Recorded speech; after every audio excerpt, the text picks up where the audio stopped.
Where's your? Oh.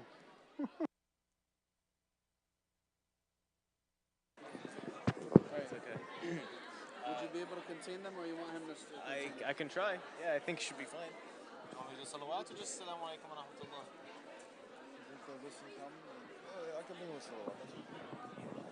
اللهم صل وسلم على سيدنا محمد اللهم صل وسلم على سيدنا محمد اللهم صل وسلم وبارك وأنعم على حبيبنا محمد وعلى آله وأصحابه أجمعين تكبير. That was beautiful, thank you. Barakallah feekum and barakallah feek Ustadh Zaied for warming us up. Welcome back. Barakallah feekum for joining us again tonight. I'll just start with some quick announcements and then we'll jump right into it. Next Friday, we'll be having a guest speaker, inshallah. It'll be Shaykh Tufail. He's a guest speaker here for Friday Forum. He'll be discussing environmental ethics in Islam and capitalism. As always, we have our Saturday class, the Basics of Islam class, Saturdays at 6 p.m. That is taught with Ammu Fikri and Shaykh Osamah Ustadh. That'll be in the side room. Anyone interested in Islam, anyone recently new to Islam or just recent in practicing or just wants to learn the basics can join this class. It's open for all. There's no registration fee. There's no nothing that you have to do online. You can just show up at 6:30 or 6 o'clock, tomorrow, Saturday, here at ICPC Clifton. Also, we've started back up our curriculum. So Sundays, we have the Diseases of the Heart class, so a Tazkiyah class. That'll be with Shaykh Osamah at 6:30 on Sunday, every Sunday throughout the summer, inshallah. And then on Tuesdays, we've brought back our Quranic interpretation, our tafsir class. That happens 8:30 p.m. on Tuesdays, and that goes through until Isha. As always, please contain the space. Please maintain the serenity and the peace of the space.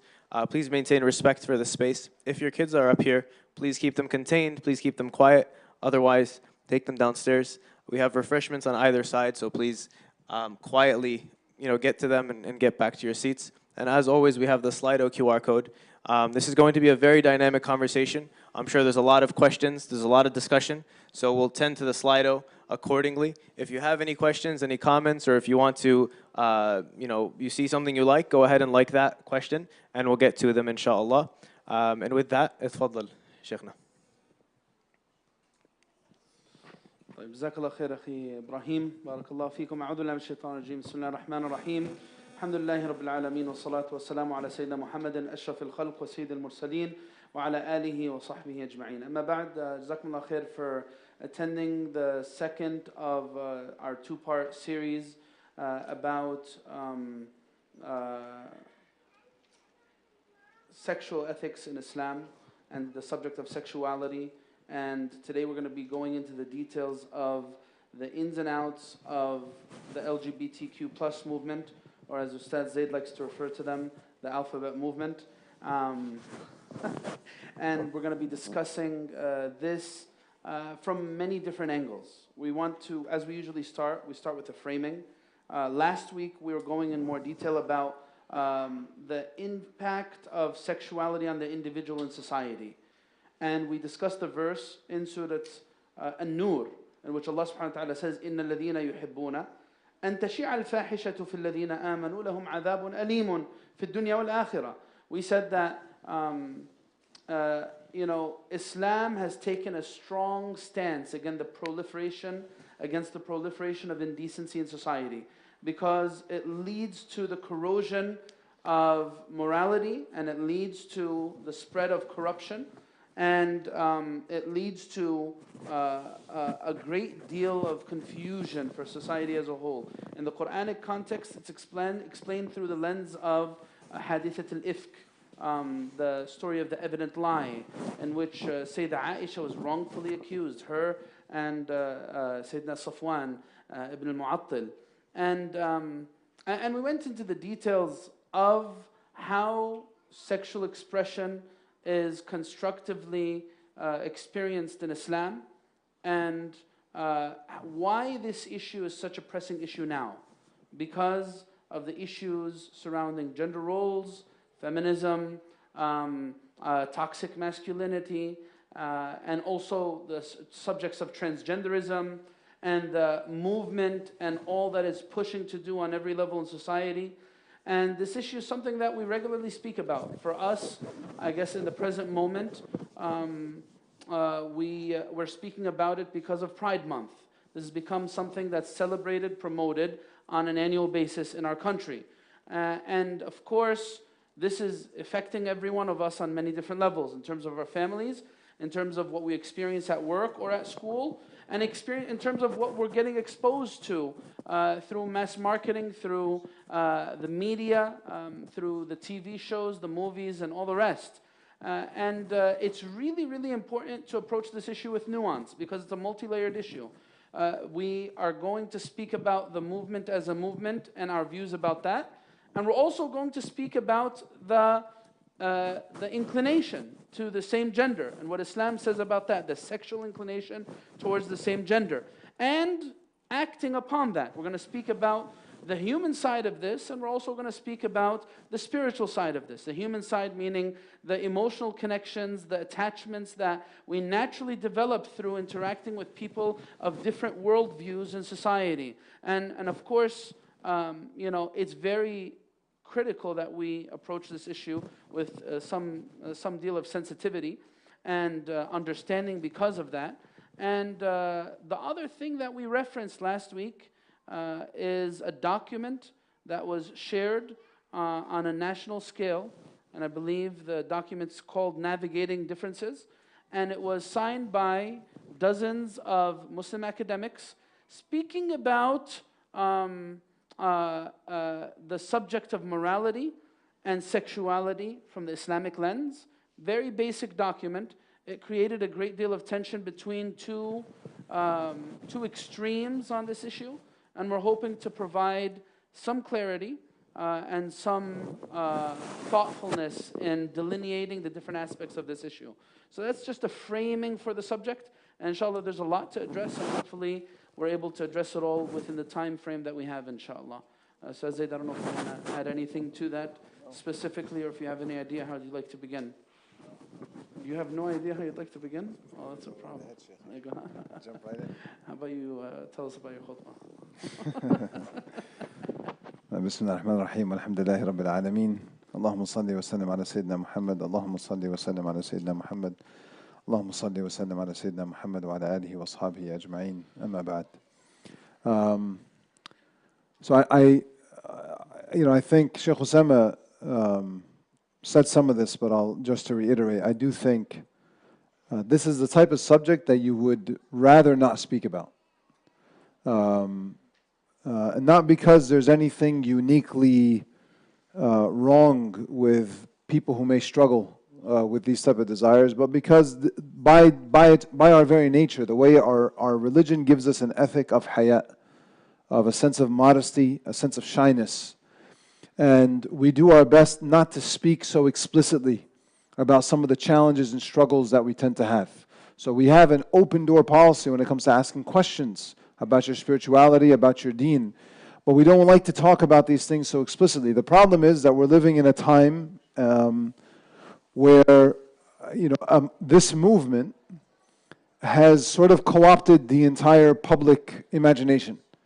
And they force the conversation that goes well beyond just basic human rights or just basic legal rights, all the way to now trying to dictate morality and trying to dictate people's position on things. And insist that people should celebrate it, and insist that children, like this is such an issue of oppression that children have to be reprogrammed about it in schools now.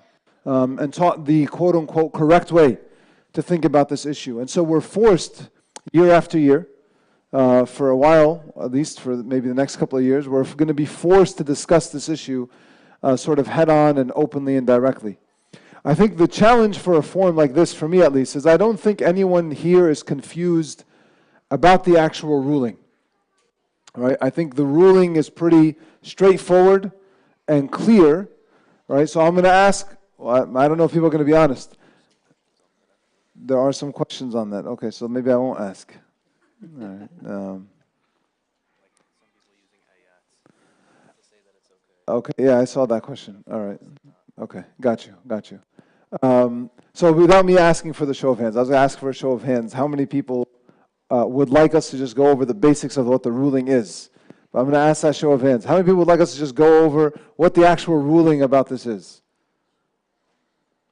There's not a majority, but there's enough. There's enough. So, Shaykh Osamah, can you tell us what is the ruling and what is the strength of this ruling in the religion when it comes to same-sex acts of intimacy? Okay, so Jazakallah khair for making that clarification. So I think a great deal of confusion happens as to, what are you talking about when you're speaking about a ruling? Are you speaking about an inclination, or are you speaking about an act? So, I think it's really important to speak about this because some people feel guilty because of the inclination, or some people feel that the inclination itself is what they'll be judged on. And of course, one thing that we know clear from our Sharia is that as long as feelings are not followed by behavior, then the ummah is not accountable, is not liable for those feelings that do not matriculate to actions. And this is very important to understand. This is not just about this issue, this is also about other issues too. As long as it doesn't become something your heart sets on, and that you intend on doing, or you're fully set on doing, then it comes in the realm of that which is, that you may be even rewarded for, especially if it's an overpowering thought. So because basically, sometimes something might come to your mind that's very passing, very fleeting, but something might come to your mind that you really have to struggle with. Say, if you're inclined to do a sin, whatever that sin might be, and you struggle with avoiding it, but you're ultimately able to overcome that struggle, will you just have avoided getting sin? No, of course not. You'll actually be rewarded for that struggle, because struggling against desires is a rewarding endeavor itself. It's a form of jihad. It's a form of jihad for one to struggle against their shahawat and to struggle against that which Allah has prohibited. So when it comes to this issue, we make it very clear to say that sometimes a person might find themselves inclined towards a haram attraction, towards the same sex in that attraction. And that attraction itself isn't something sinful, but it's not something that you should allow to develop within you. It's not something that you should feed, just as you should not feed a lustful thought that is very wrong. Of course, thinking of something and allowing something to dominate your thought is the precursor to action. And that's why in our deen, even thinking about a shahwa al-muharrama, a wrongful desire, is in itself a wrongful behavior. It's a wrongful behavior. It's not going to get to the point of sin until it becomes azm. Azm is something you set your heart to. But allowing that to dominate your thoughts is something that's going to get you very close there. You need to address those stressors. So that's the difference between the inclination and the action. The action, of course, is absolutely haram. And this is categorical. And we know that one of the past nations that Allah subhanahu wa ta'ala punished was a nation that did a lot of wrongful acts. At the top of the list was, as Allah subhanahu wa ta'ala said, إِنَّكُمْ لَتَأْتُونَ الرِّجَالَ شَهْوَةً مِّن دُونِ النِّسَاءِ. You as males, go to other males with lustful attraction and act upon that attraction. That was the reason for the destruction of the people of Lut. And last week we discussed why this subject of sexuality, as the Prophet ﷺ discusses, could lead to the destruction of society. So it's not so unreasonable to understand that why this form of aberration to fitrah, aberration to Allah's design, could lead to the destruction of a society. It's a discussion to have. What is fitrah, and why do we believe that doing this act is very unnatural, in our sense of unnatural? But it's absolutely haram. It's from akbar al-kaba'ir, and it's something that must be avoided. And we speak this very clearly, and we also temper this though with other different aspects that need to be kept in mind. Because sometimes when people hear the ruling and they don't get the context, they greatly misunderstand what's being said. They take it as an attack against others. what does it mean to be judgmental? Are we as religious people, quote unquote, judgmental? It's a discussion to have as well. But the context here is really important. The ruling is not where we stop, it's where we begin. But we know that there are other layers to this discussion that need to be addressed as well. So I don't know if there's anything else you'd like to add to that, Sidi Zaid. Yeah, so just to repeat and to clarify, the ruling on same-sex acts, categorically haram. There's no debate. There's no two ways about this. There's ijma' on this in the ummah. Absolutely. There's no ambiguity. Absolutely. Okay. The act is absolutely haram. The act is absolutely haram. And it's an aberration of fitrah. Yes. Just as fornication is an aberration of fitrah as well. Yeah. Okay. Can you elaborate on that a little bit? So basically any sinful behavior, so just to be clear, we have this consistent rhetoric on other major sins as well. We believe, when we say fitrah, we believe that this is how Allah designed us. And when I indulge in kaba'ir al-ithim, major sins, this mutilates the fitrah and distorts my humanity. It ends up creating, or I guess you could say, defacing how Allah subhanahu wa ta'ala wants my soul to function. When I become someone who is enamored in lustful desires in a way that blinds me, and I find myself deep, I ask the sisters by the table if you could just please keep it there, Jazakumullah khair. I find myself deeply enamored by certain addictions that take a grip on me. That's going to be a distortion of fitrah. So in that sense, fornication is a distortion of fitrah, a major distortion. That's why it is min al-mubiqat, the grave sins. In that same sense, doing the same sex act would also be the same. Yeah. So there's a lot of different points I want to jump to from that answer. I'll begin with one of the questions that came up because I know this might be why some people wanted us to clarify this. I know that there is a subset of Muslims, predominantly online, who make a lot of noise in saying that the story of Qawm Lut is not actually about same-sex consensual acts. Right? At least that's what I've heard from them. Right? They'll say that this was about, Qawm Lut was destroyed because they were raiders of caravans. They might say it's because they were rapists. They were people who took things by force. And some of them would argue that it's because I don't know where they got this, but that they did it to little children, that they were pedophiles. And that's what really destroyed them. It was not the consensual act between adults.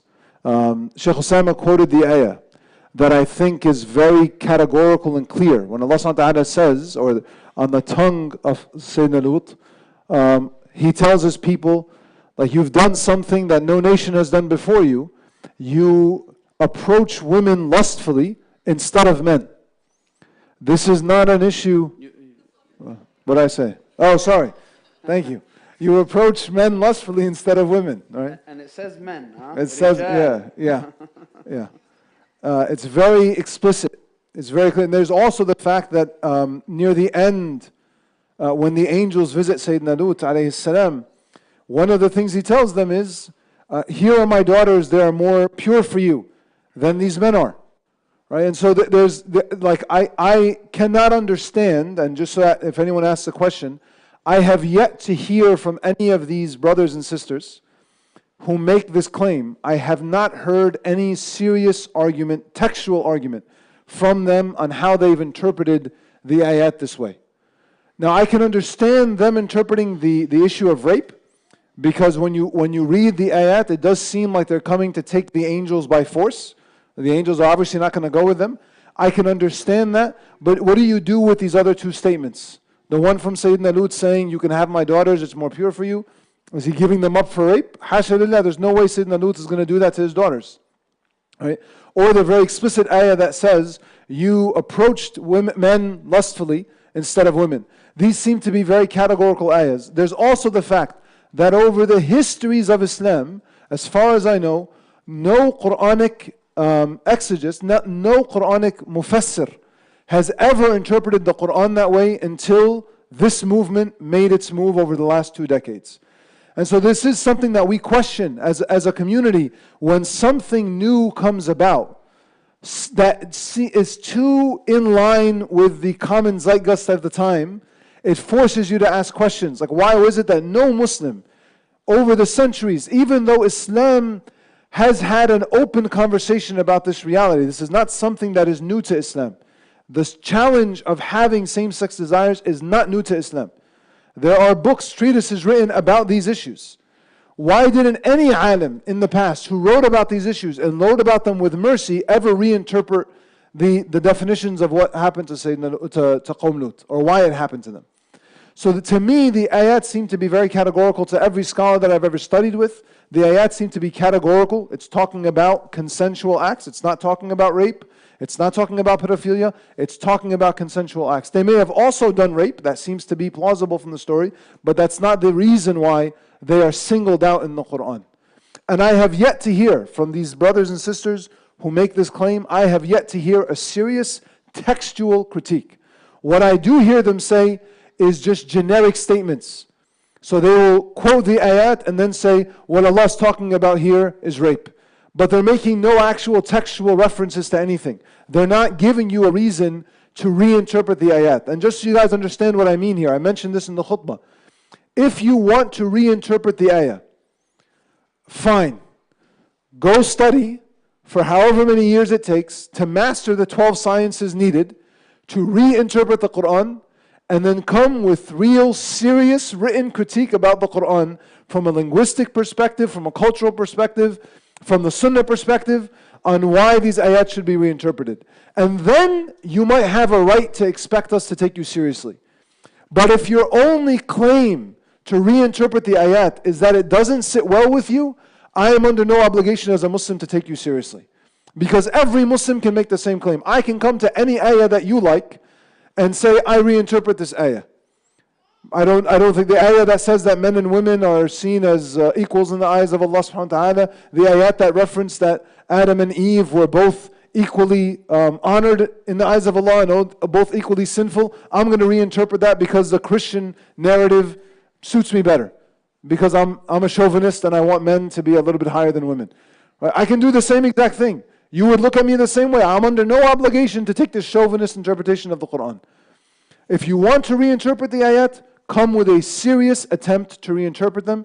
That means you interpret them based on the language. That means you interpret them based on the context. That means you interpret them based on the sunnah. And then we'll take you very seriously. Otherwise, we're under no obligation to take these arguments in any serious way. I have two other points, but I want to jump and let Shaykh Osamah jump in if he wants to before we move on. I guess, just to clarify, so, when we're approaching this issue, we're either going to be discussing it through the Islamic lens, like as Muslims together, what does our deen exactly say about this and why? That's one discussion to have. But of course, when we when we transition to the next step, and that is, how can I really argue for this with someone who doesn't really necessarily adhere to what the Quran says or what the Prophet ﷺ says, the nature of the discussion is going to take a different turn to science, to logic. And then really the question's going to be is this what is at the top of the list in terms of our current concerns as an ummah? Like, is our social discussion right now, is the discussion that we're having as a society now about the allowability versus the permissibility of the act?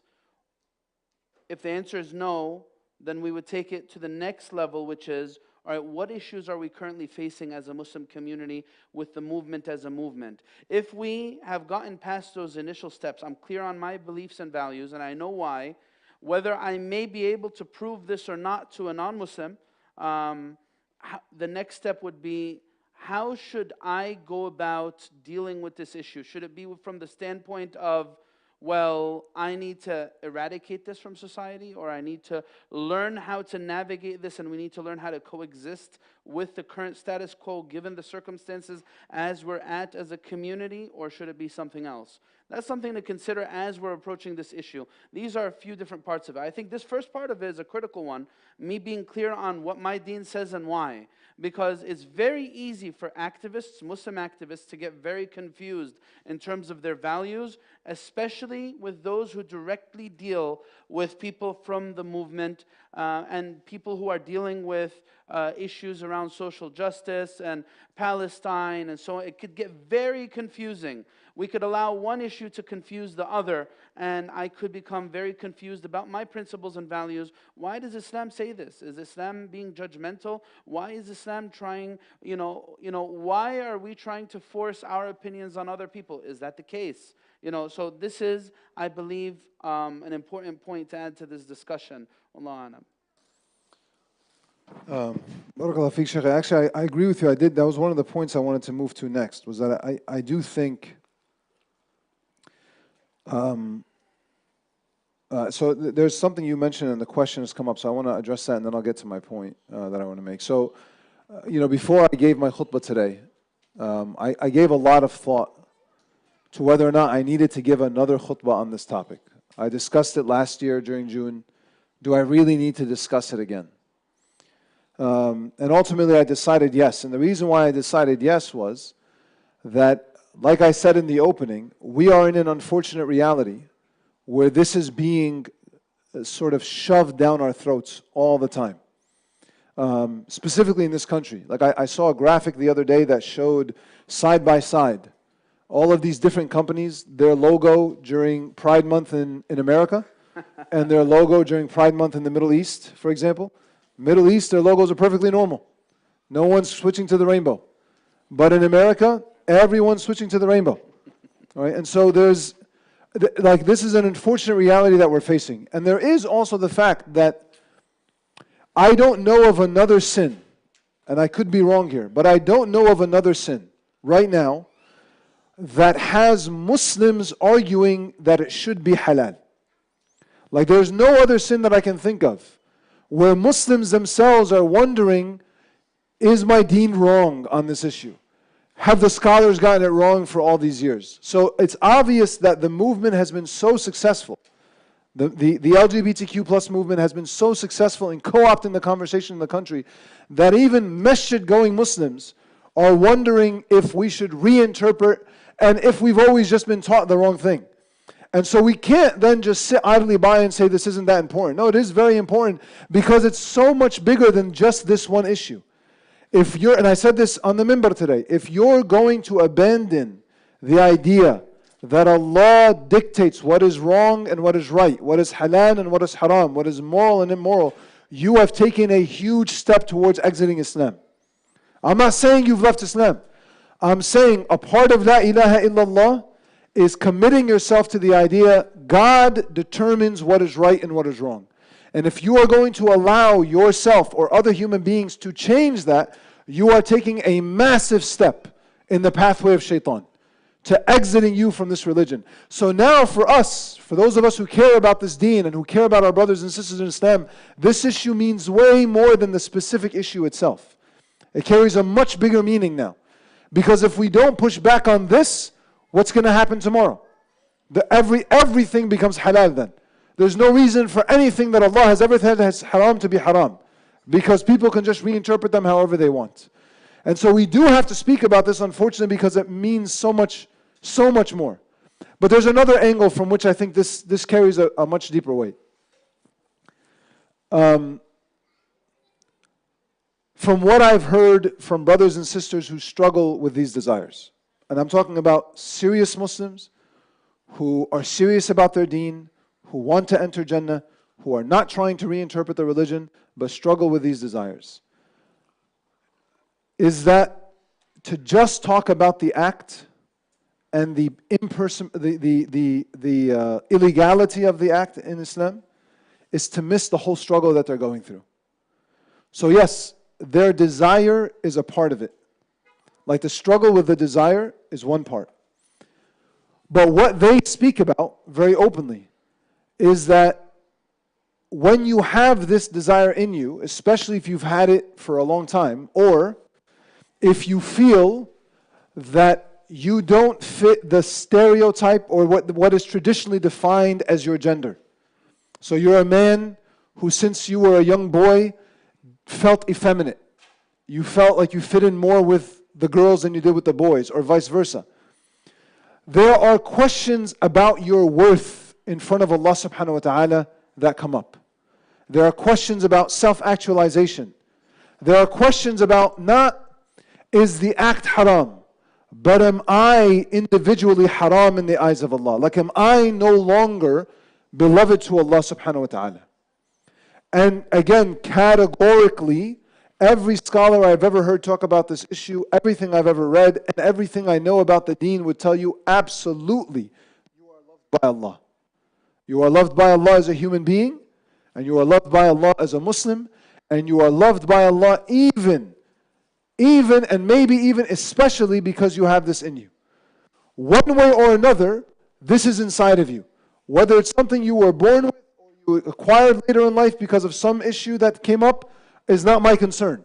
It's in you right now. Allah subhanahu wa ta'ala definitely does not look at you and say you are no longer worthwhile. There are people with much worse desires in them.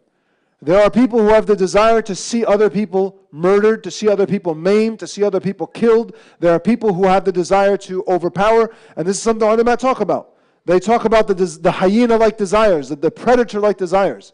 That there are human beings who struggle. Their main struggle is the desire to dominate other human beings, where they just want to be a predator. That what gets them up in the morning, what gets them excited, is to annihilate other people.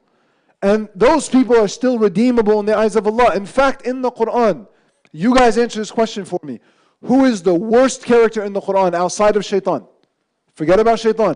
Outside of shaitan, who's the worst character in the Quran? Fir'aun. When Allah commands Musa alayhi salam to go speak to Fir'aun, He says, وَقُولُوا لَهُ قَوْلًا لَيِّنًا. Say to him a kind and gentle word, because maybe that kind, gentle word might bring Fir'aun back to his senses. Even the archetype of evil, from a humanity's perspective, Allah commanded His Prophet, you go and you speak to them with love, with care, with concern, with compassion. Every human being that is still alive still has an opening from Allah subhanahu wa ta'ala. Allah loved you when He created you. Allah loved you when He guided you to Islam. Allah loves you now that you're struggling with this. So if the issue is, or I shouldn't say if, when it comes to the deeper issue of people's emotional states, people's states of self-actualization, people's states of self-worth, no. Allah loves you. You are very worthy in the eyes of Allah. Especially if you're a Muslim trying to stay true on this path, you are remarkable in the eyes of Allah. With every struggle, you are being elevated. With every day that you have to go through this pain, you're being elevated. Sins are being forgiven. You are being purified. This is not something that makes you irredeemable in the eyes of Allah subhanahu wa ta'ala. And I do think that has to be discussed, because I don't want anyone leaving here thinking the action is haram and so that's it. No. And when you're speaking to your Muslim or non-Muslim friends who identify themselves this way, you have to be cognizant of this fact. It's not just the act. It's not just the desire. Quite often it goes to something much more psychological and much deeper than that. And it is important for us to speak to that, because that is what Islam's after. I have more to say, but I don't want to keep going on and stopping the Shaykh. No, when you mentioned rainbow, it reminded me of this podcast. I don't know if you heard about it. Yeah, I'm sure you've probably heard about it. Have you guys? How many of you have heard about A Way Beyond the Rainbow? Raise your hand. It's a podcast. Not many. It's good. Something for you to look into. Do some research about it. No, I'm serious. This is actually a resource that you could find online. It's a podcast about people, Muslims, with the struggle with same-sex attraction, right? So it's A Way Beyond the Rainbow. Look into it and actually study this aspect of it, because again, it's not a black and white issue. Now, of course, we don't want to confuse things. Now, we're very clear that it's a sin, but at the same time, we're also clear on the realization that it's a sin, meaning the act is a sin, not the inclination. But we're also clear on the fact that Allah subhanahu wa ta'ala hasn't made us on this earth to issue verdicts upon us or upon others. We're on this earth to convey a message, to live a message, to inspire others, to effect change. That's really our mode of operating. Whenever someone takes a mode of operating that's all just about issuing verdicts about people and individuals, that person is judgmental. But when I'm expressing my beliefs and my convictions about what I believe is wrong and right, that's not being judgmental. That's me being clear about my principles, right? Now, of course, I really think the issue that is alarming us all here, collectively speaking, is the other aspect of this issue, which is how this subject has been perpetuated in society today. As you mentioned about those companies and their marketing, and about what's being taught in schools with LGBTQ curriculum, and also what people are sort of being pressured to do in their workplaces to make sure that they announce publicly their support for Pride Month and their support for the movement, which is very, very fascist in nature. It's unreasonable for society and for our society to ignore the fascist approach that the movement is taking in spreading its views and pressuring others. We're not, the discussion isn't Muslims projecting their views on people who want to make their own personal private choice in their private lives. No, the issue now is very, very much reversed, in that if you come out with your views and even state that they're your own personal views, and you're not trying to put down anyone or attack anyone, you will be at risk of losing your job, you will be marginalized, you will be attacked as a bigot. And this is not a healthy direction for society to take. It's not even a fair, logical approach for society to take. I think this is what's alarming us as a community relating to the movement and its fascist approach. Wallahu alam. Yeah, and I do want to come back to that point, and I want to put a pin in it and come back to it in a minute, because I did want to stay on the personal aspect for a little bit here. How many people did hear my khutbah this afternoon? Some of the brothers, some of the sisters. Okay, so you're going to hear some of this repeated. I apologize, but I want to give one thing that I've noticed over the years is that a lot of Muslims who want to remain sincere and want to be a part of the movement for good, we struggle with articulating our perspectives at times. And because we're not able to give language to what we believe, we adopt language from others. And so some of what I've tried to do over these two khutbahs is to give language to us. May Allah subhanahu wa ta'ala accept it. If it's not the best, people can come up with better language, inshallah. Yeah. But it's been ways that have helped me sort of reframe the subject. Because when you sort of just digest the talking points that are shoved at you, you're forced to frame the issue the way other people want you to frame it. All right? But when you develop your own language for what you believe and what you want to push, you're able to frame the issue the way you want to frame it correctly. And so one issue I want to, one articulation I want to bring forward, right?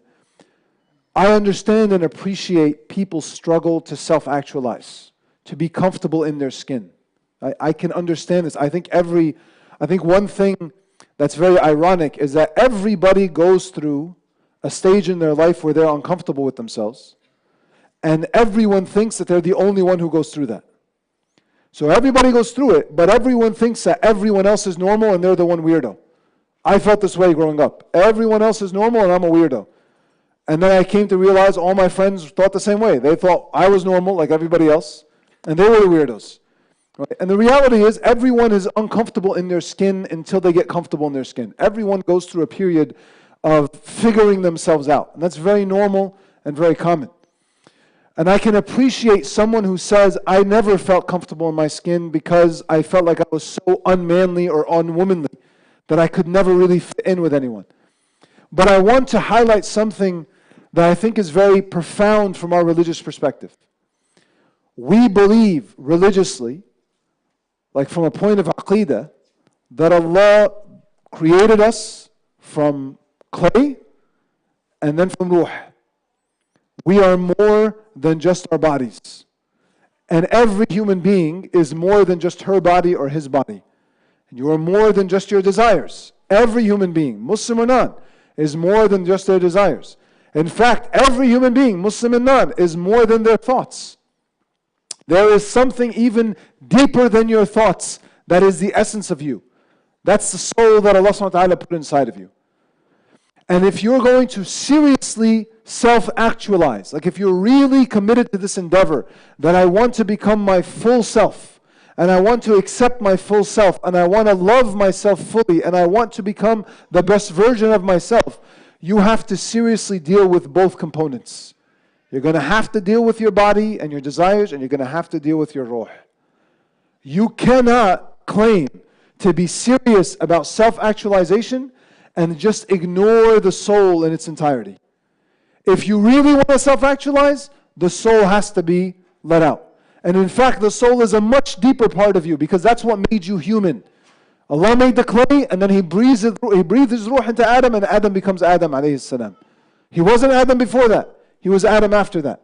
So we're of both, clay and soul. But the essence of us is in that soul that Allah subhanahu wa ta'ala breathed into us. So if you really want to self-actualize, you have to nurture the soul. And this is true of every human being, and that is what we are after. We're not after you hating yourself. We're not after you cutting a part of yourself off. You are doing that when you reject Allah subhanahu wa ta'ala. When you ignore God, when you reject Muhammad sallallahu alayhi wa sallam, you are in essence killing your ruh, you're killing your essential self. If I love you, I'm going to call you to that part of you. And the only way for that part of you to be empowered, to be nurtured, to be really like given its breath and its expansionness, is for you to connect to the divine. And that's going to mean that you're going to have to curb some of this other stuff. You cannot let your desires go wild and become your identity at the expense of the ruh and then think you're going to be fully human. To be fully human and fully yourself, your ruh has to come out. And then all of the beautiful creation that you are can be fully expressed. So to all the questions that are coming in about how do I deal with this issue and it's Muslim friends or non-Muslim friends or so on, this is what you are after. You're not after judging them. You're not after telling them to curb a part of themselves because you don't want them to be happy or you want them to be miserable or you're just being judgmental. No, we want you to be loved by Allah because that will make you love yourself so much more profoundly. We want you to be your full self, but that means your ruh has to come out. Your ruh cannot come out until you cleanse yourself of some of these sins and from allowing your desires to overwhelm you. All right, so I did want to stick on the personal for that one point, and I do want to throw it back to Shaykh Osamah to see if he wants to add anything there. I saw a lot of good questions coming in. There's a long list of them. I don't know if you think maybe if we could dedicate some time to trying to get through as many as possible. Yeah. Definitely. Rahim, do you have a queue going with questions? How you like to ask them? Go for it, sir. Go for it. Tfaddal.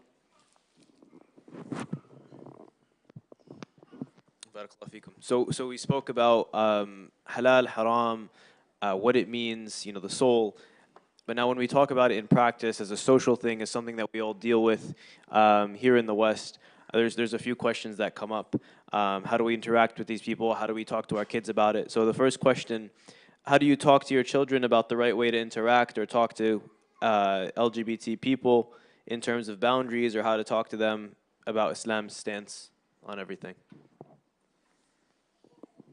You have any thoughts? To be honest, I think that if you're talking about younger children, I would recommend making sure that you take an approach of censorship in terms of what they get exposed to on TV. This is in terms of the cartoons, the TV shows, the movies. I would be very mindful from allowing your children to get exposed to seeing that in that type of setting, because it allows the issue to normalize in their mind. So that's one aspect that I would say be mindful of this. We find it very problematic that the LGBTQ plus movement's even targeting young children through entertainment. And entertainment is something their heart's going to get attached to. And they won't be able to distinguish between right or wrong, especially at a younger age. So one aspect to this is don't expose them to corruption unless it comes their way. And we view this as a form of corruption. Now, when it comes to having a discussion with them, obviously at a younger age, I personally would not recommend preempting it unless the situation presents itself. Leave it until there is a reason to have that discussion with your son or daughter, because you don't want to confuse them before it's necessary to address or delineate these issues.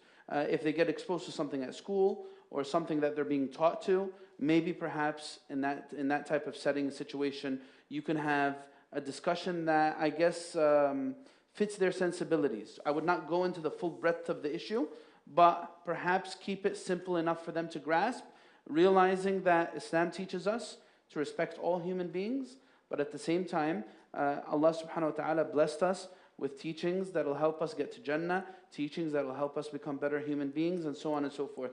And I think the nuance could be had with kids in their teenage years. Kids in their teenage years, no, have the full discussion with them, with full detail, explaining the subject of sexuality and why Islam gives us a lot of guidance on how to deal with this aspect in our lives. Whether it's in terms of avoiding looking at haram, avoiding getting into an illicit relationship, or avoiding certain practices that go against natural design and go against the fitrah. So that's what I would say. I don't know if you want to add something, but full breadth conversation of the conversation with perhaps a teenager, but at the younger years, just focus on really cementing to aqeedah in their hearts, speaking to them in very simple terms, and teaching them that Islam ultimately teaches us to respect all human beings. Go ahead. Salam.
Yeah.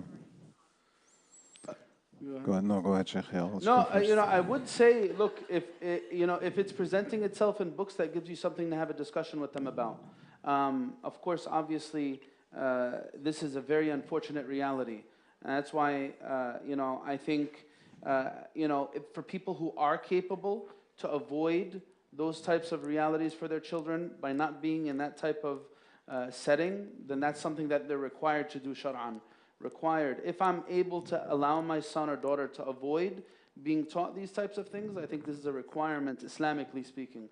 And there's no justification to just say that let them get exposed to it and they'll learn with it if you're able to avoid it. So if there's any legal avenue to make sure that your son or daughter could avoid being taught these things, then you should pursue it.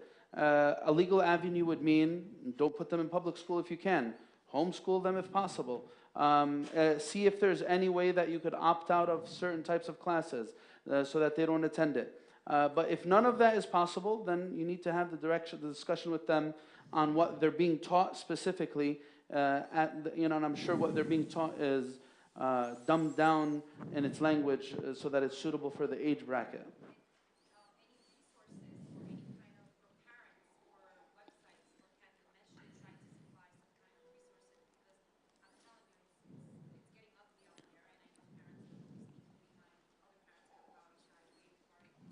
Yeah.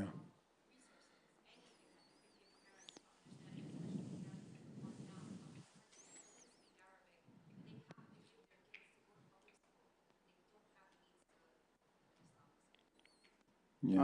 I don't know if there's any resources already produced that's suitable for children, but I guess we could look into that. Yeah. I can answer the question. Is it related?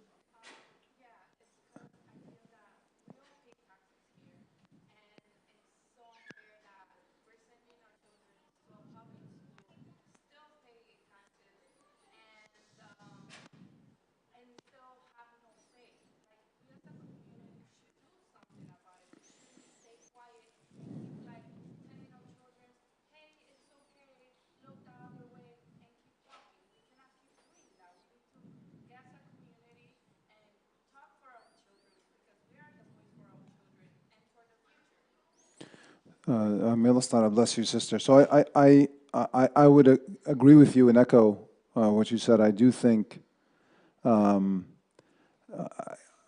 So I want to take a step back, and I'll come back to what you said, and then answer the sister's question as well. So, firstly, this is a tough question for me to answer. I don't know. My children are still very young, 3 years old and 10 months, so I haven't had to deal with this, and I won't have to deal with this for a little bit, inshallah. So I can't speak from experience, right? And it's very difficult for me to speak on anything authoritatively if I haven't done it successfully. But I'll share some thoughts. These thoughts are pretty much just as valuable as any of your thoughts are. I just happen to be holding the mic. So I do think two things are true at the same time. I think if you can avoid, for years and years when I was growing up as a teenager and in my young 20s, there was this like movement within the Muslim community to push ourselves out of our bubble. And I think that needs to be reversed. Like, you know what? Bubbles are okay. Bubbles are good. Bubbles protect us. Alhamdulillah. I think we have to make that bubble a little bit more. Bubbles make kids happy. Yeah, alhamdulillah. But we might have to make that bubble a little bit more robust, and we have to teach a little bit more in the bubble so that people are a little bit more integrated with the community at large, and they know how to speak to the community at large.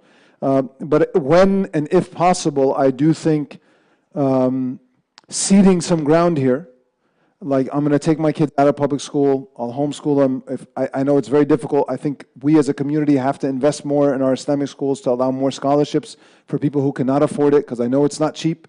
But if and where possible, I think it's a good idea to protect yourself, homeschool them if possible. But even that's not, there are a lot of households that have both parents working. It's not easy to do homeschooling. So I'm not assuming that it's easy. I'm saying if it's possible, I think it's a serious consideration that you should make. But I do agree with the sister. I don't think that we should as a community just cede our ground completely. Like we pay taxes in these towns. We're just as much a citizen as anybody else. We have every right to voice our opinion. These are our kids, and not just our biological kids. The children of this country are our children.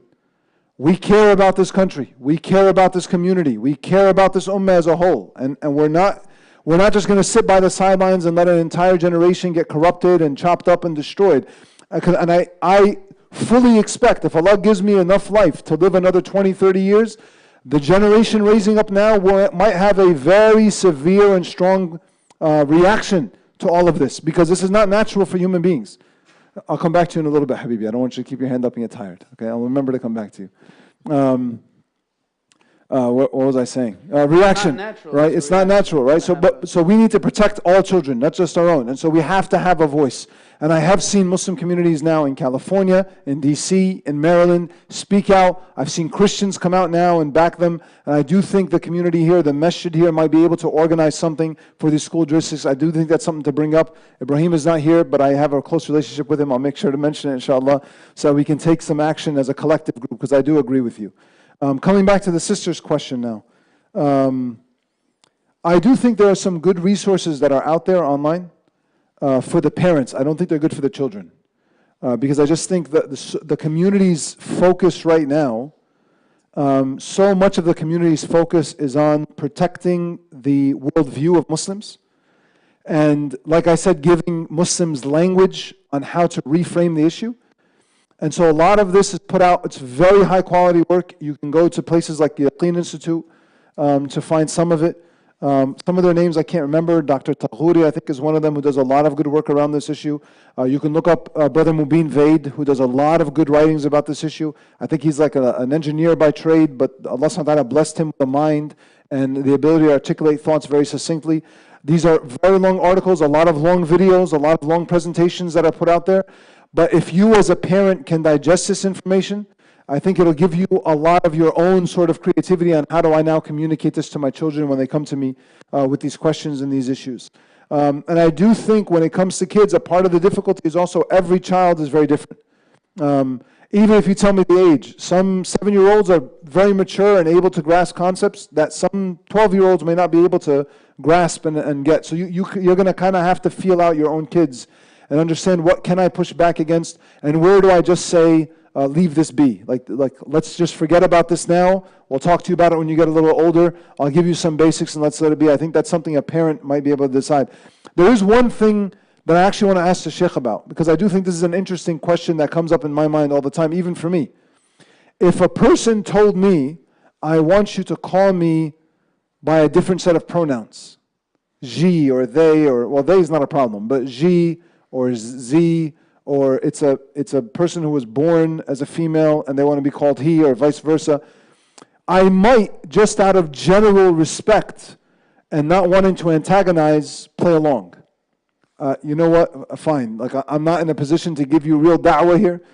In the limited time that we're together, I'll call you they or he or whatever, because I don't have time. Is that something acceptable? So this is a serious question. Is that something acceptable for me as a Muslim to do that, just because I'm not in a position right now to have the conversation and I don't want to antagonize the person in front of me? So, I think that the subject of transgenderism is definitely warrants its own type of session, because it goes in a very different direction, than the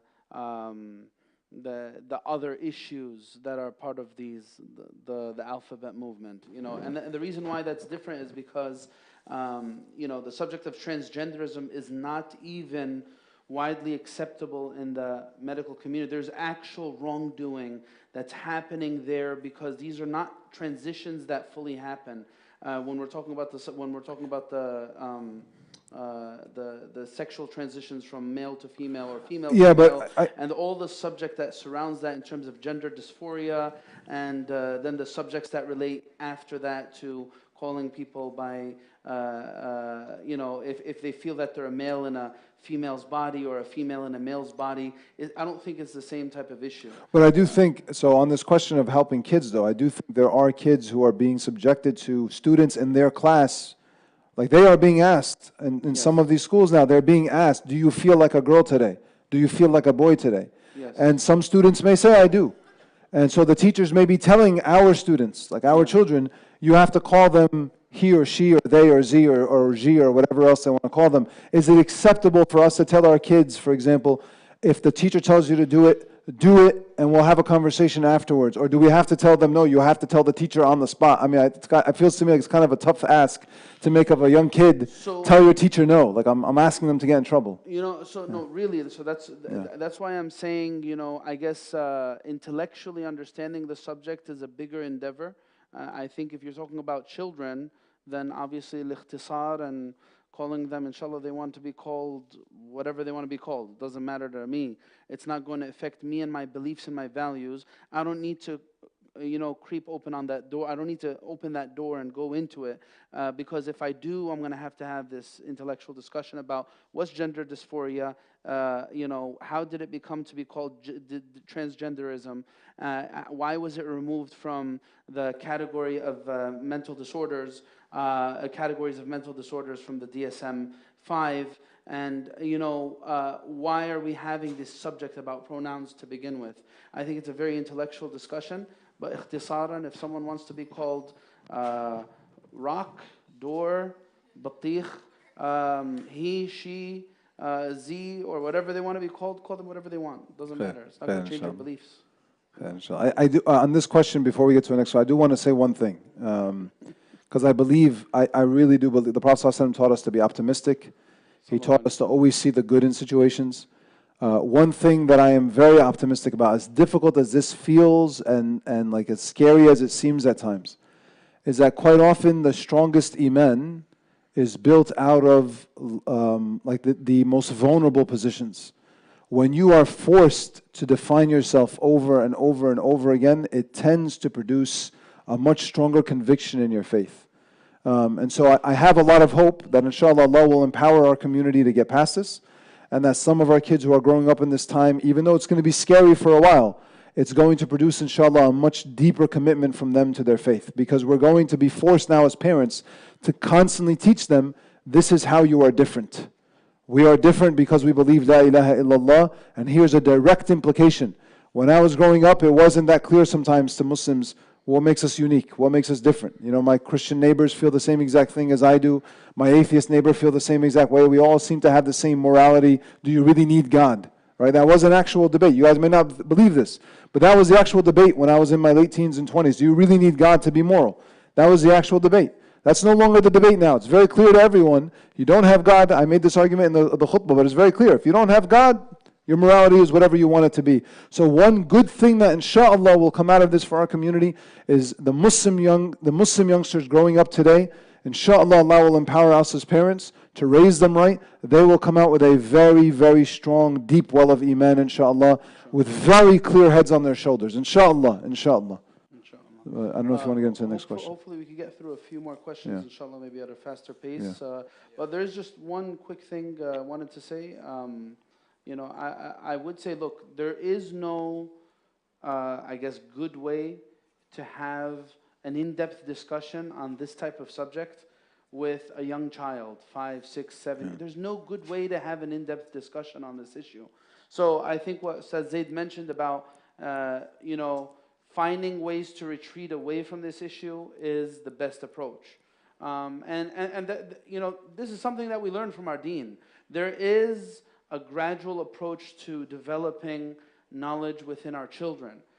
You cannot go to this issue and expect to have any level of success if you're going to discuss it in detail. You're going to be open, and that's why, opening their eyes to corruption at that young age is very, very wrong to begin with. So if there's any way to avoid it, you need to. You have to. This is your directive as a parent. If the Prophet ﷺ said, teach them salah at 7 and then discipline them for not doing it at 10. Imagine having this complex discussion about their sexuality and how they perceive other people's sexuality. It's not going to go in a good direction at all, even if you try to make it in a good direction. So, Allahu Alam. They're not even aware of their sexuality yet. It's crazy. Oh, I'm sorry. I told the young brother I would come back to him. Yeah. For me, I actually experienced it since 4th grade. Because I grew up, around the age of 4, I already had that discussion, and I already know it's not it's not a good thing, and I know how to deal with it. But there was this moment where I had this classmate who was in that category of people who support LGBTQ, and they were even part of it. So what happened was that there was this special day dedicated to those, and what they made us do is tell us one good thing about the community. I was in a really bad position because we don't believe in that stuff. So I asked the teacher to use the bathroom, and I stayed in the bathroom all the way until. You're a smart guy. How old are you? How old are You're you? a smart guy. You're 12?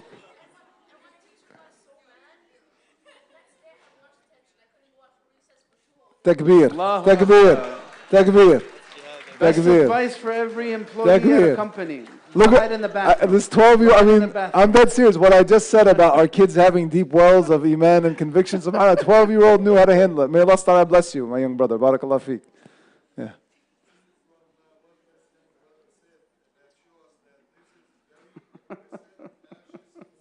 Yeah.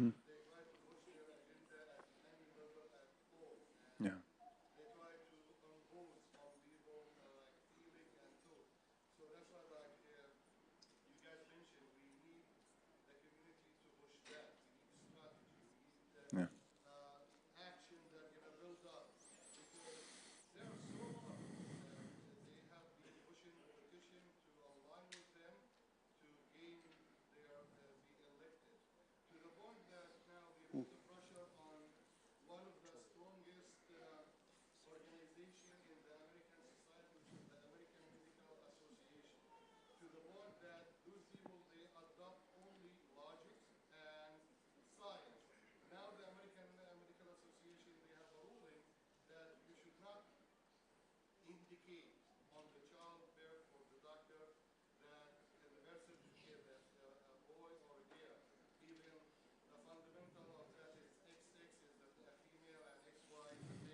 Yeah. No. That's how much pressure they put, and that shows how fascist this movement. Yeah, absolutely. Absolutely. Jazakallah khair, Doctor. Allah yabarak feek. Absolutely true. Do you have other questions that are coming up there? Yeah, there's plenty. I have it here. Go ahead. Oh, you don't have You the need mic. my mic? Just say it very loud, or Yeah. Which one? This is the second one? Can you talk about pride being a way to support human rights? It's not about being queer is okay. It's about this sin doesn't remove human rights. I don't understand the question. Pride isn't like Pride Month. It celebrates, I guess, human rights. Yeah. So I mean, look, if that person can send in some clarifications. Okay. Yeah, go ahead.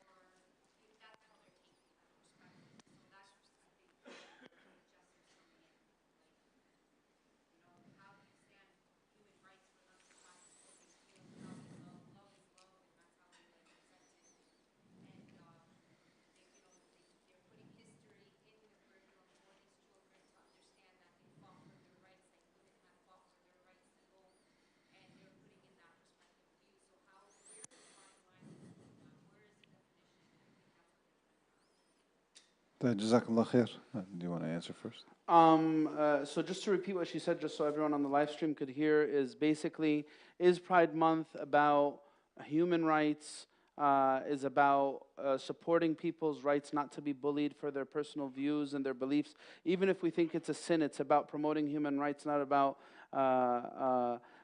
endorsing the sin. I would say that there's a whole lot of misconceptions in the mind of a person who perceives it like that.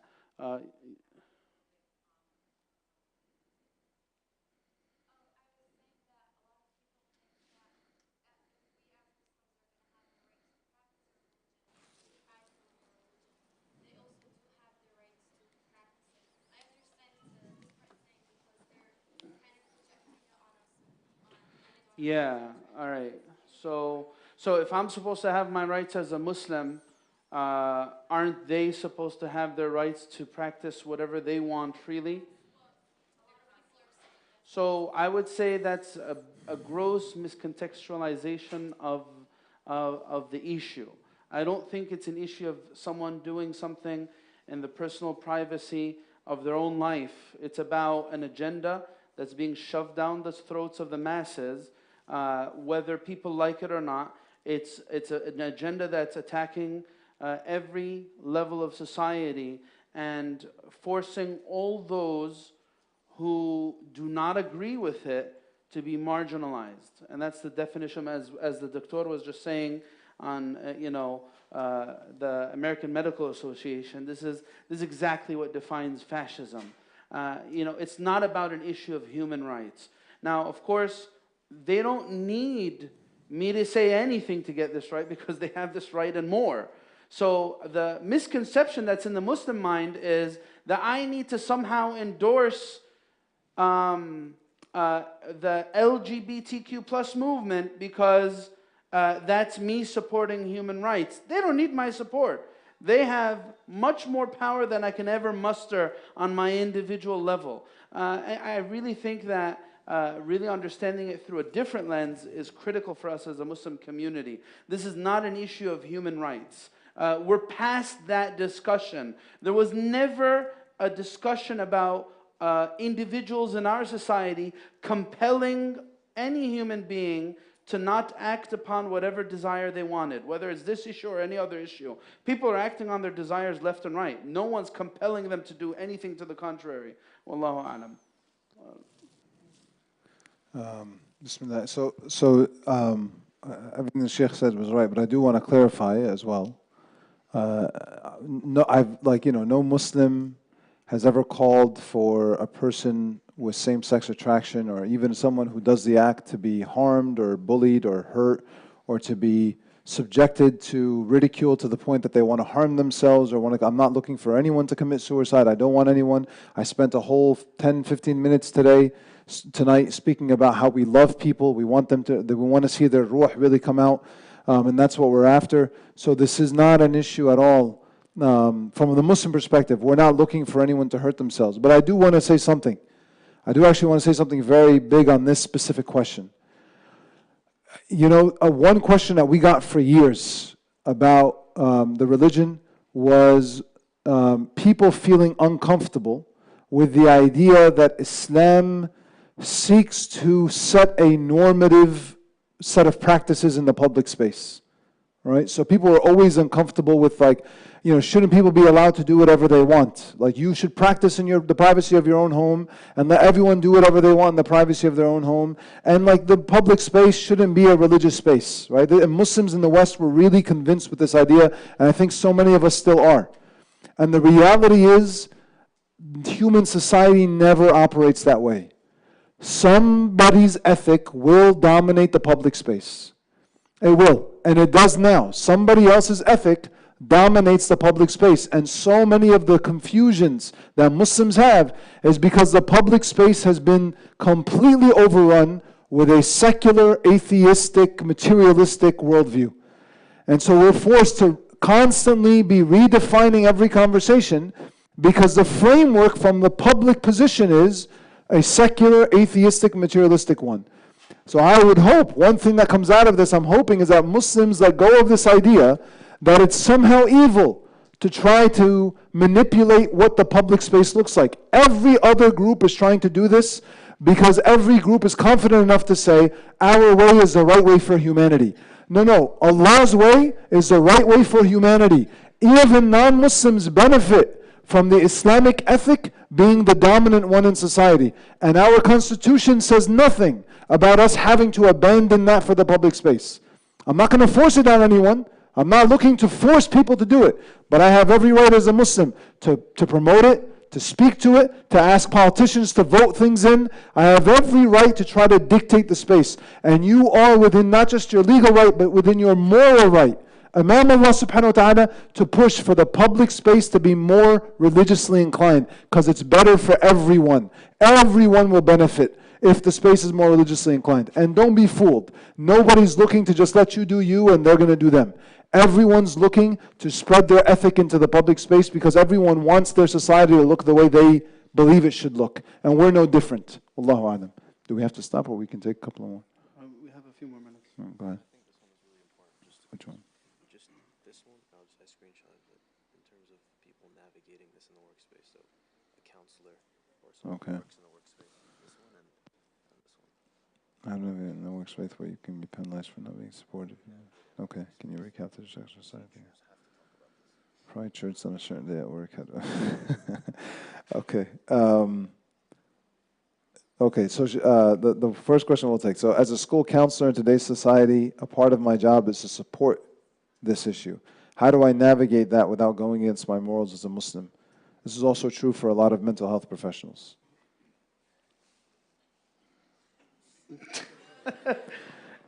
So in case you didn't hear the question, it's about having a really tough job. And that's where your job is actually supposed to be about, I guess, empowering a person to actualize how they perceive them, to self-actualize. And of course, in doing that, sometimes you're going to need to do things or say things that support this person's beliefs of themselves. You're going to need to support them, and that's really the basis of all counseling and therapy today. Is they're pushing people to self-actualize and empowering them to do themselves as they see themselves. It's a really difficult position to be in, especially when you're dealing with people of different orientations and different beliefs. And I'm not sure I really have a good answer for you, to be honest with you. It's a really tough position to be in. I can't imagine having to say things that fundamentally go against your Islam, unless if you were to have some type of cognitive dissonance between, and really I think that's the whole idea, unless you're talking about spiritual counseling. Spiritual counseling, we're approaching it from a religious lens to begin with. I can live up to my values and my beliefs in the way I'm communicating with someone I'm counseling. But in professional counseling, that's not the case. You cannot project your personal views. You're actually supposed to help someone navigate their thoughts and their emotions in a way that helps them, I guess, find a sense of cohesion between these different thoughts and ideas and their behaviors and so on and so forth. So there is going to be this dissonance that's there, and I really don't really have a good answer beyond that for you. I don't know if you have something. No, this is a challenge that the Muslim community in America is still dealing with. There have been, I know for a fact, there have been conferences between mental health professionals and scholars in America that has not produced any clear guidance yet. And I've actually heard some of the most senior scholars that I know of in this country get asked these questions and not have good answers. I think we're in a really tough spot. May Allah subhanahu wa ta'ala make it easy on all of us. I'm not going to pretend to have any good answer for you. I think this is a real challenge that every person unfortunately might have to figure out for themselves until Allah subhanahu wa ta'ala opens the way for some of our greater scholars to think about, inshallah. All right, so how about navigating Pride Month in the workspace? You can be penalized for not being supportive. But you might be able to omit sometimes, but sometimes they'll ask you to wear a pride shirt on a certain day at work, and you could be ostracized if you don't actually wear it. Look, the only thing I would say to this is you as a Muslim can choose not to be very vocal in your opposition of something. You could be very subtle in your disagreement with it. But I would caution you not to go to the extreme of fully endorsing it. I would try your best to be as creative as the young brother that we found here who ran to the bathroom just so he doesn't do something that goes against his beliefs. I really think that we need to consider this approach. Even if, I might not be able to get ahead as much as I would like. Because again, this is the other discussion that we have to have in the political arena.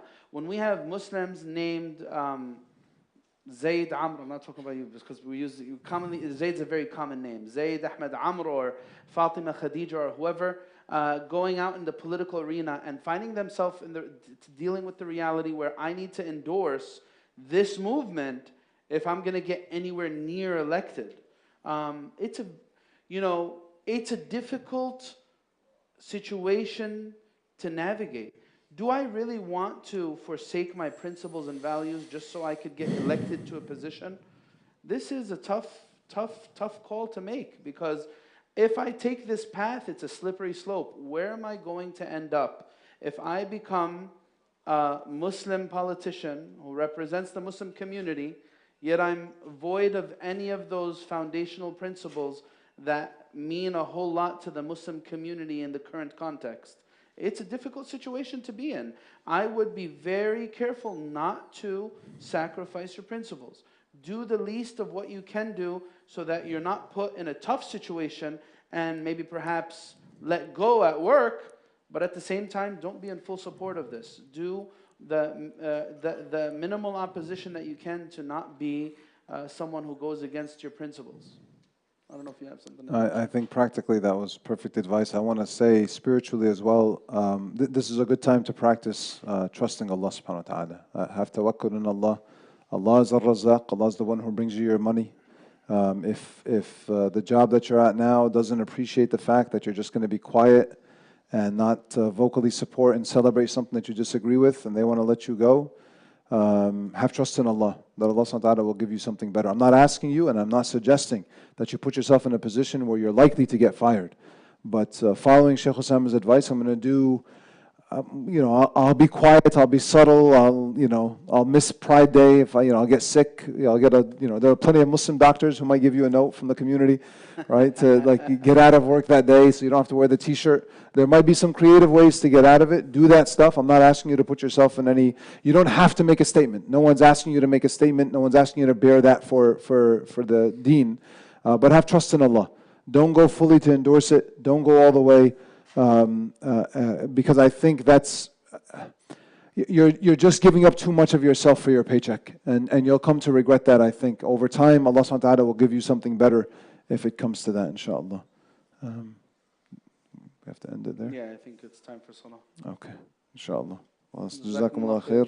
You want to end it? سبحانك اللهم وبحمدك نشهد ان لا اله الا انت نستغفرك ونتوب اليك. بسم الله الرحمن الرحيم. العصر ان الانسان لفي خسر الا الذين عملوا الصالحات وصلحوا وتواصوا بالصبر. جزاكم الله خير, and inshallah we'll see you next week with